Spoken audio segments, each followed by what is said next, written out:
பள்ளி பருவம் வரைக்கும் ஒரு படிப்பு, மருத்துவம் வந்து ஒரு முக்கியமான படிப்பாக இன்னைக்கு இந்தியாவில் இருக்குது. சரி, ஸோ அதுக்கு ஒரு தகுதியான தேர்வு நீட் இருக்கலான்னு தானே வைக்கிறாங்க. சுப்ரீம் கோர்ட்டே ரொம்ப தெளிவாக நல்ல தீர்ப்பு சொல்லுறது நான் ஏற்றுக்கல.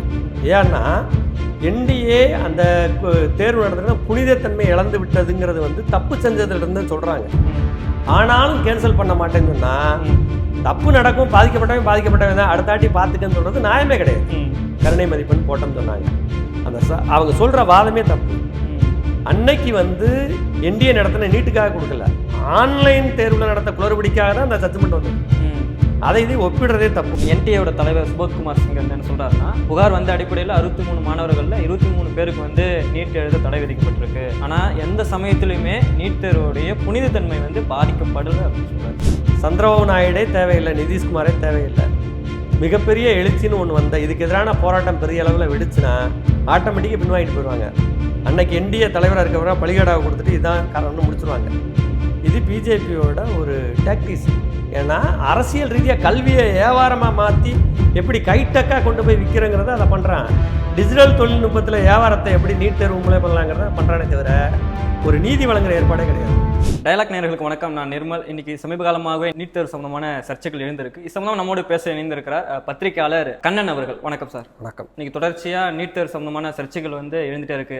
தமிழ்நாட்டில் அனிதா மரணம் தொடங்கி இன்னைக்கு ஏராளமான மாணவர்கள் வந்து மரணித்திருக்கார்கள். இன்னைக்கு மறுபடியும் இன்றைய ஆண்டில் நீட் தேர்வு வந்து வினாத்தாள் கசிவு சர்ச்சை தொடங்கி இன்னைக்கு மதிப்பெண் முடிவுகளில் குளறுபடியான சர்ச்சைகள் வரைக்கும் நீட் தேர்வு சம்பந்தமான சர்ச்சைகள் எழுந்துக்கிட்டே இருக்கு, நாடு முழுக்க எழுந்துக்கிட்டே இருக்கு. இது எப்படி பார்க்குறீங்க? அனிதா மரணத்து மாதிரியா இந்தியா முழுவதும் பல மாநிலங்களில் நடக்குது. ஆனால் அது வெளியில் பெருசாக வர்றது இல்லைங்கிறதா உண்மை. நீங்கள் உதாரணமாக சொல்லணும் அப்படின்னா 2020 மத்திய பிரதேசத்தில் நல்லா டாப்பராக இருக்கக்கூடிய பொண்ணு நீட் எக்ஸாம் எழுதுகிறாங்க. அவங்களுக்கு வந்திருக்க மார்க்குங்கிறது வெறும் 6. ஆனால் நல்லா பிடிக்கிற பொண்ணு எப்படி வந்து 6 மார்க்கு தான் வாங்கணும்னு வீட்டில் பேசிக்கிட்டு இருக்கையில அது குழப்பமாக இருக்குது. இந்த பொண்ணு விரக்தியில் நமக்கு கிடைக்கலையா, நம்ம இப்படி தோத்துட்டோமா அப்படின்னு நினச்சி சூசைட் பண்ணிக்கிறாங்க. சூசைட் பண்ணதுக்கு அடுத்து அப்புறமேலு வந்து இவங்க வந்து அப்பீல் பண்ணி எல்லாமே பண்ணி பார்க்கல. அவங்க எடுத்த மார்க்கு 590. ஆனால் அவங்களுக்கு என்டிஏ வெளியிட்ட மார்க்கு வெறும் 6. அதனால் அது சூசைட் பண்ணிட்டாங்க. ஆனால் அனிதா விவகாரம் மாதிரியா இது அகில இந்திய லெவல்லையோ ஒரு அந்த மாநில லெவல்லையோ மிகப்பெரிய பிரச்சனையாக மாறலை. என்ன காரணம்னா அந்தந்த அரசுகள் மாணவர்கள் மீது இருக்கக்கூடிய அக்கறையை பொறுத்து, அங்கே இருக்கக்கூடிய அரசியல் கட்சிகள் எடுக்கிற நிலைப்பாடை பொறுத்து தான் அது. இப்போ பிஜேபி ஆளுகிற மாநிலங்களையும் நிறைய நடக்குது, ஆனால் வெளியில் வர்றதில்லை. அப்போ என்டிஏங்கிறது வந்து இந்த நுழைவுத் தேர்வு சிஸ்டமேங்கிறது வந்து புதிய கல்விக் கொள்கை வழியாக தான் வந்தது.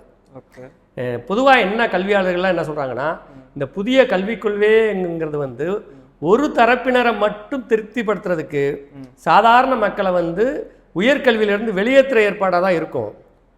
அதுதான் ஒவ்வொரு கட்டத்திலையும் இருக்குது. அதில் ஒரு பகுதி தான் நுழைவுத் தேர்வு நீட்டுங்கிறது அப்படிங்கிறது அது சொல்கிறது. அதனால இந்த குளறுபடிங்கிறது இந்த செட்டப்பை மாற்றாமல் நீங்கள் ஒன்றுமே பண்ண முடியாது. உதாரணமாக என்னென்னா, நீங்கள் வந்து இன்னமும் நிறைய குளறுபடிகள் வருது. அந்த குளறுபடிகளை சொல்கிறோம்னா, குறிப்பாக சொல்கிறோம்னா, இப்போ நீட்டில் வந்து 700க்கு மேலே எடுக்கிறாங்க, இல்லாட்டி 600க்கு மேலே எடுக்கிறாங்க அப்படின்னு எடுத்தவங்க பூரா, அதாவது நீட்டில் குவாலிஃபை ஆகி ரேங்க்கு கிடைக்கணும்னு சொன்னவங்க பூராமே 12th நல்ல மார்க் எடுத்ததில்லை. இப்போ நீங்கள் குஜராத்தில், ஊபியில், மகாராஷ்டிராவில் பல விவரங்கள் வெளியில் வந்துக்கிட்டு இருக்கு. அவங்க ஸ்கூல் சப்ஜெக்டில் 12th பாடத்தில் ஃபெயில் ஆகிடுறாங்க, ஆனால் நீட்டில் பாஸ் ஆகிறாங்க. இது எப்படி சாத்தியம்? அப்படின்னா இந்த சிஸ்டத்துலேயே பிரச்சனை இருக்குன்னு அர்த்தம். அதனால இந்த குளறுபடிங்கிறது வந்து இந்த சிஸ்டம் தொடர்றது வரைக்கும் இருக்க தான் செய்யும். இதில் வந்து குளறுபடியில் முறைகேடு எல்லாமே இருக்குது அப்படின்னு தான் நம்ம பார்க்கணும். 12th மார்க்கில் ஒரு மதிப்பெண்ணு, நீட்டில் ஒரு மதிப்பெண்ணு சொல்கிறீங்க. அதுக்கு இடைப்பட்ட காலங்களில் அவங்க ஸ்டடி பண்ணியிருக்கலாமே? இல்லை, அதில் என்னென்னா இப்போ தமிழ்நாடு போன்ற மாநிலங்களில் என்ன நடக்குது அப்படின்னா, குறிப்பாக கவர்மெண்ட் ஸ்கூலில் நீங்கள் 12th கரெக்டாக படிக்கணும், மார்க் எடுக்கணும் ஒரு ஸ்கீம் இருக்குது. அதை வந்து தமிழ்நாடு கவர்மெண்ட் அதை ஃபாலோ பண்ணுது. சில கவர்மெண்ட், கேரளா மாதிரியா கவர்மெண்ட் அதெல்லாம் ஃபாலோ பண்ணுது. நீங்கள் வட மாநிலங்களில் அப்படி கிடையாது. குறிப்பாக தமிழ்நாட்டிலையுமே சில ப்ரைவேட் ஸ்கூல்ஸ் இருக்குது. அங்கே வந்து நீங்கள் அட்டண்டன்ஸ் இருந்தால் போதும், அட்டண்டன்ஸாக அவங்க போட்டுருவாங்க. இவங்க கோச்சிங் சென்டருக்கு போய் படிக்கலாம், டாப்பர் வரணும். அப்போ அவங்க எக்ஸாம்ங்கிறது வந்து எப்படி இருக்குது அப்படின்னா, 12th இருக்கக்கூடிய பாடத்திலிருந்து தான் கேள்வி வரும். ஆனால் அந்த கேள்வி எப்படி இருக்குங்கிறத பெரிய ட்ரிக்காக இருக்கும். ஏன்னா ஒரு கேள்வியை நேரடியாக கேட்கறதுக்கு இருக்குது, புரிஞ்சு சுற்றி கேட்கறதுக்கு இருக்குது, 2 சப்ஜெக்டை இணைச்சி அதிலிருந்து கேட்குறதுக்கு இருக்குது. ஒரு மாணவனுக்கு ஒரு கொஸ்டினை எதிர்கொள்கிறோம்னா அதுக்கான பயிற்சி அதை கரெக்டாக புரிய வைக்கணும்.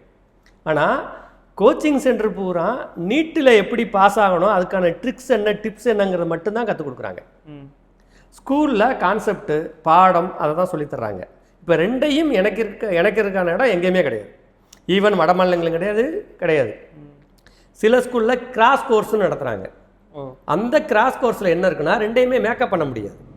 ஏன்னா நீங்கள் ஒரு பேடன் அப்படிங்கிறது ஒரு குழந்தை எவ்வளோ தாங்குமோ, ஒரு பையன் எவ்வளோ தாங்கணும் அதை தான் கொடுக்க முடியும். ஒட்டுமொத்தமாக ஏற்றுனீங்கன்னா முடியாது. பல பேர் அதிலிருந்து வெளியேறிடுவாங்க. அப்படி பார்த்தீங்க அப்படின்னா, இப்போ கோச்சிங் போகிறவங்க, காசு இருந்து கோச்சிங் படிக்கிறவங்க மட்டும் தான் நீட்டுக்குள்ளே வர முடியும். அப்போ 12 வருஷம் படித்து ஸ்கூல் ஃபஸ்ட்டே வந்தால் கூட நீ டாக்டருக்கு தகுதி இல்லை அப்படிங்கிறது இந்த அளவுகோலே தவறான அளவுகோல். இல்லை, பள்ளி பருவம் வரைக்கும் ஒரு படிப்பு, மருத்துவம் வந்து ஒரு முக்கியமான படிப்பாக இன்னைக்கு இந்தியாவில் இருக்குது. சரி, ஸோ அதுக்கு ஒரு தகுதியான தேர்வு நீட் இருக்கலான்ட்டு தானே வைக்கிறாங்க. இல்லை, இதில் பார்வை என்ன தப்புனா, மருத்துவம் மட்டும்தான் முக்கியமான படிப்பு கிடையாது. ஒன்று, எல்லா படிப்புமே ஈக்குவல் வெயிட்டேஜ் தான். கமர்ஷியலைசேஷன் ஆனதுனால, வணிகமாக மருத்துவம் மாறினதுனால அதிகமான வருமானம் சார்ந்திருக்கிறவங்களோட இதுதான் அது. ஒரு காலத்தில் டாக்டர், இன்ஜினியர் அல்லது வக்கீல், நீதிபதினா அதுக்கு ஒரு கௌரவம் இருந்தது. இன்னைக்கு வணிகம் சார்ந்து எவ்வளோ முதலீடு போடுறோம், எவ்வளோ எடுக்கிறோங்கிற பேட்டர்ன் தான் கல்வியில் வந்துடுச்சு. அதுல இருந்தே ஒரு பார்வையை தவிர, அதுக்காண்டி நீட் சென்டரில் படித்தா மட்டும்தான் தகுதினா, இந்த நீட்டு தேர்வுக்கு வராதுக்கு முன்னாடி நாட்டில் எங்கேயுமே டாக்டர் வரலையா? தமிழ்நாட்டில் இது வரைக்கும் டாக்டரே உருவாகலையா? அநேகமாக இந்தியாவில் இருக்கக்கூடிய மொத்த மருத்துவ இடங்கள்னு பார்த்தீங்கன்னா ஏறக்குறைய 77,000 வரும். அக்யூரேட்டாக சொன்னோம் அப்படின்னா நமக்கு வந்து 76,928 சீட்டு தான். நீங்கள் கவர்மெண்ட் காலேஜ்னு பார்த்தீங்கன்னா ஒரு 386 காலேஜ் இந்தியா முழுவதும் இருக்குது. அதில் மொத்த இடங்களே 55,880 தான். நீங்கள் ப்ரைவேட்டு கவர்மெண்ட்டு ரெண்டும் சேர்த்தா தான் வந்து உங்களுக்கு மொத்த காலேஜ் 532, 76,928 சீட்டு. இந்த இடங்களில் இந்த என்டிஏ வராதுக்கு முன்னாடி யாருமே டாக்டர் வந்தது இல்லையா? என்டிஏ வந்ததுக்கு முன்னாடி தான் டாக்டரோட தரம் வந்திருக்கா? இதெல்லாம் தரத்தை உயர்த்தணும்னு நினைக்கிறாங்க மத்திய அரசு. அப்போ இது வரைக்கும் தரமே இல்லாமல் தான் இருந்துச்சா? அப்படிதான் மருத்துவமனைகள் அப்புறம் சாகவா செஞ்சாங்க. இதெல்லாம் வந்து கார்பரேட் ஆங்கிளில் அவங்க பார்க்குறது ஒரு வணிக சார்ந்ததான். இன்னமும் உங்களுக்கு தெளிவாக சொல்கிறதுனா, நீங்கள் ஆகாஷ் கோச்சிங் சென்டர், நீங்கள் வந்து ரெசோனஸு, கோட்டா, இப்படி நிறைய கோச்சிங் சென்டர் இருக்குது. உதாரணமாக சொல்லணும்னா ஆகாஷை மட்டும் எடுத்துக்கங்க. அவங்களோட இந்த வருஷம் ப்ராஃபிட் எவ்வளவு அப்படின்னு நீங்கள் பாருங்களேன். அந்த கோச்சிங் சென்டர் தான் நடத்துகிறாங்க. அந்த கோச்சிங் சென்டரோட ப்ராஃபிட்னு பார்த்தீங்கன்னா ஆகாஷை பொறுத்தளவில் 2022ஆம் ஆண்டு ஃபினான்சியல் இயரில் மட்டுமே அவங்க 79.5 கோடி ரூபாய் ப்ராஃபிட்டு. அதே இது 2023 ஃபினான்சியல் இயர், அதாவது நிதியாண்டில் மட்டும் அவங்களோட ப்ராஃபிட் மட்டும் 330 கோடி. அதாவது 2022 79 கோடியாக இருந்தது, 2023ஆவது ஆண்டில் மட்டும் எப்படி 330 கோடி எப்படி மாறும்? அதாவது 300% கைக்கு. இது வந்து சாம்பிளுக்கு ஒன்று. அப்படின்னா இங்கே இருக்கக்கூடிய எவ்வளவு கோச்சிங் சென்டர்ஸ் இருக்குது, எவ்வளவு வருமானம் பார்ப்பாங்க, இது எப்படி தரத்தை உயர்த்த முடியும்? வருமானம் பார்க்கறது மட்டும் இல்லை, இன்னும் ஒரு தகவல் சொல்லணும் அப்படின்னா உங்களுக்கு அது நிறையா இருக்குது. இந்த சென்டரை எப்படி ஃப்ராடு பண்ணும் அப்படிங்கிறதுக்கு நிறைய நடந்திருக்கு.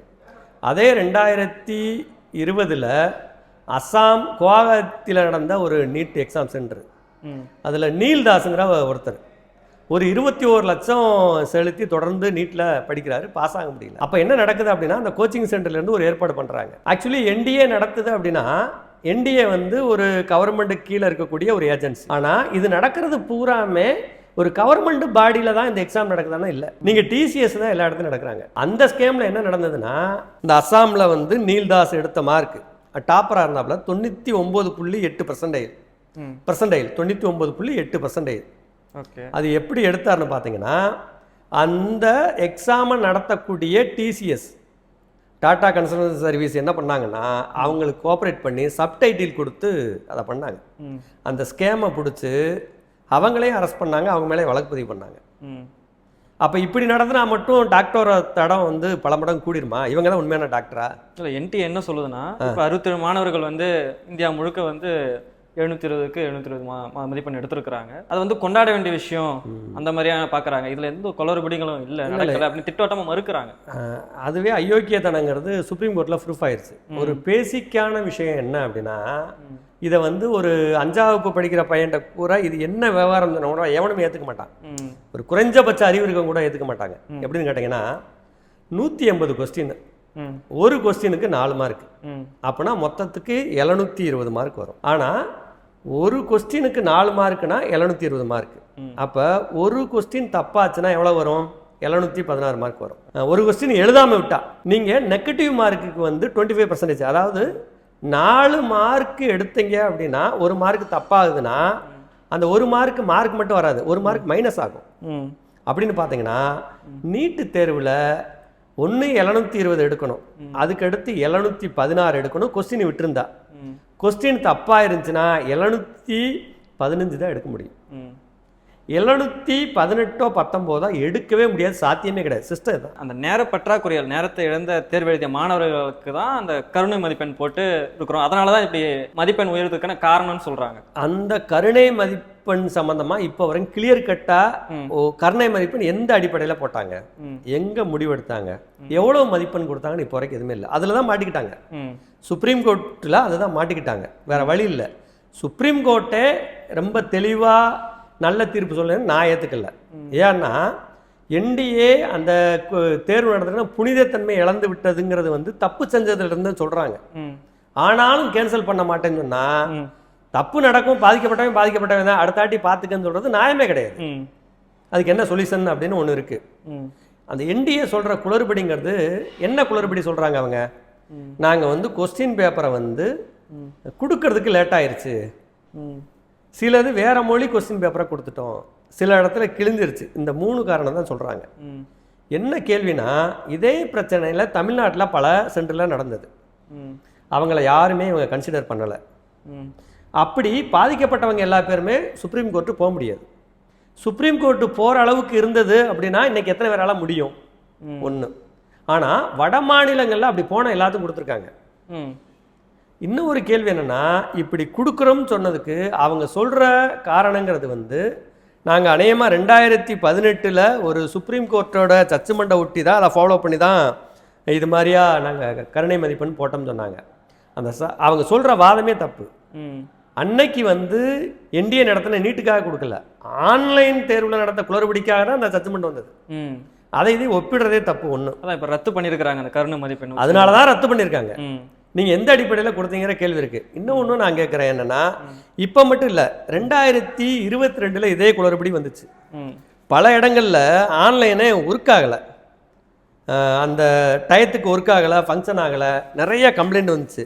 அப்போ வந்து என்டிஏ இதை கன்சிடர் பண்ண முடியாது அப்படின்னு சொல்லிட்டு எந்த மதிப்பெண்ணுமே கொடுக்கல. அன்னைக்கெல்லாம் கொடுக்காத அந்த டெக்னிக்கல் எரர் வந்தப்போ கொடுக்காத இந்த என்டிஏ இன்னைக்கு மட்டும் எப்படி கொடுக்குறாங்கிற கேள்வி. அது மட்டும் இல்லை, நீங்கள் அவங்க என்டிஏ நீட்டோட மார்க்கு அறிவிப்பு வெளியாகுங்கிற அறிவித்த தேதி என்ன? ஜூன் 15. என்னைக்கு வெளியிட்டாங்க? ஜூன் 4. என்ன அர்த்தம்? தேர்தல் நேரத்தில். ஜூன் 4 என்ன நடந்துச்சு? தேர்தல்னா தேர்தல் ரிசல்ட். ஒட்டுமொத்த இந்தியாவே அதை நோக்கி இருக்கும்.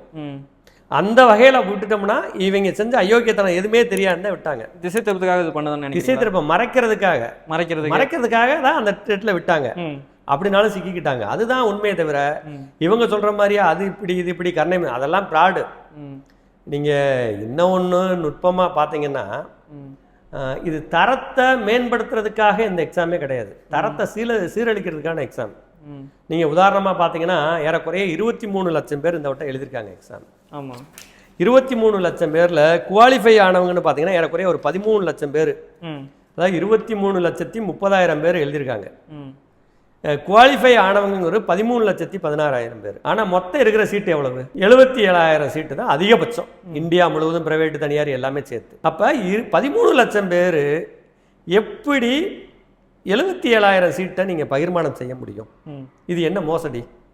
1:2 கூட பேசலாம், 1:4 கூட பேசலாம். இது எத்தனை இஸ்ட்டு? இதோட நோக்கம் என்ன? அப்போ என்ன நடக்கும்? நீங்கள் வந்து பிரைவேட்டு காலேஜில் போகிறவங்களுக்கு நீங்கள் வந்து 1:3 இல்லாட்டி 1:2ன்னா இந்த 2 பேர் என்னால் முடியும்னா பார்க்கையை நீங்கள் அளவு கம்மியாகும். இப்போ வந்து நானும் நீங்களும் போகிறோம், ஓகே, 2 பேருக்கும் ஒரே மதிப்பெண், நம்ம போகணும், யார் அதிகமாக பணம் கொடுக்குறாங்களோ அதை எடுப்பாங்க. இப்போ 2 பேருனா பணத்தோட அளவு கம்மியாகும். இதே ஒரு 500 பேர் இருக்காங்க, யார் பணம் அதிகமாக வச்சுருக்கானோ அவன் என்ன செய்வான்? அவன் 5 லட்சம் கொடுத்தா நான் 10 லட்சம் தர்றேன், 10 லட்சம் கொடுத்தா 20 லட்சம் தர்றேன் அப்படின்னு பணம் அதிகமாக இருக்கவன் தானே கொடுத்து வாங்க முடியும்.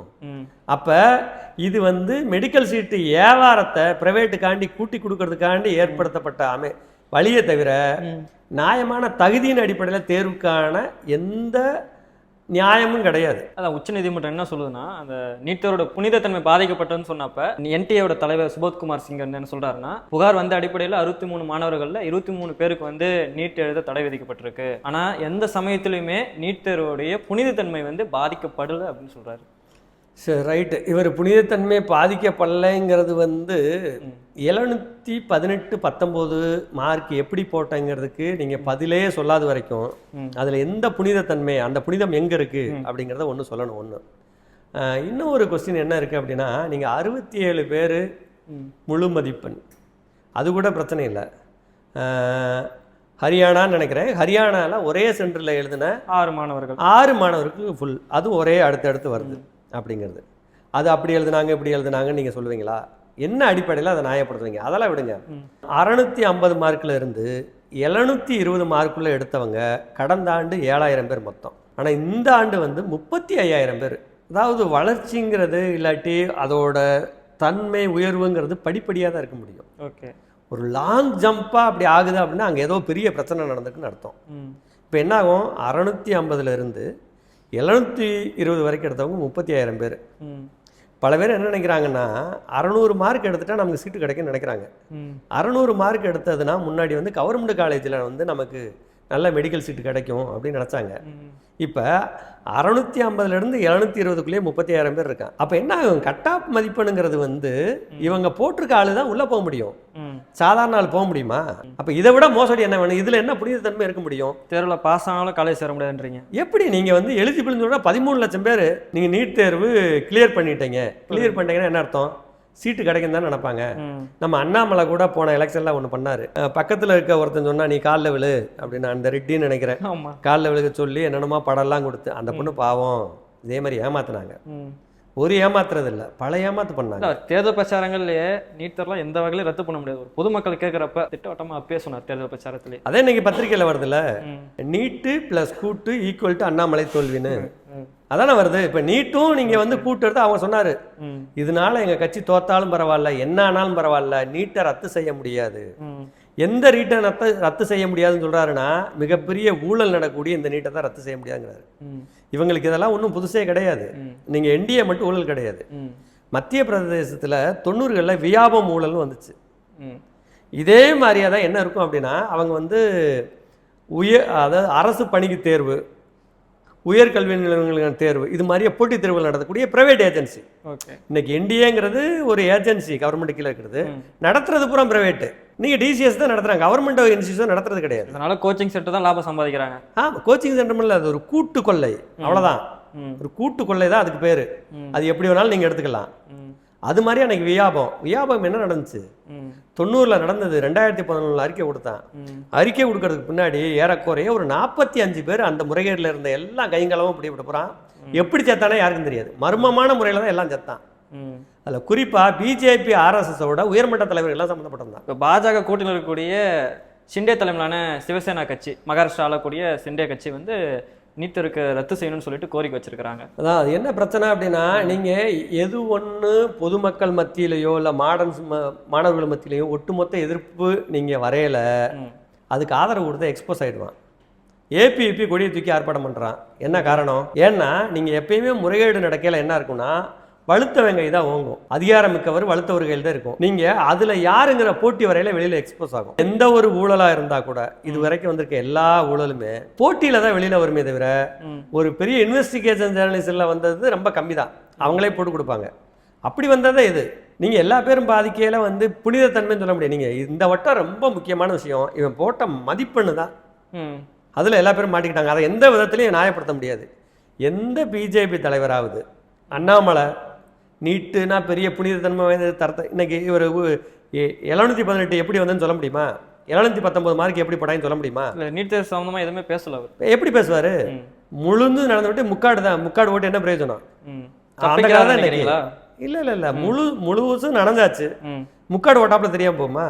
அதான் கதை. இன்னைக்கு இல்ல 10 ஆண்டுகளாக ஆட்சியில் இருந்திருக்காங்க.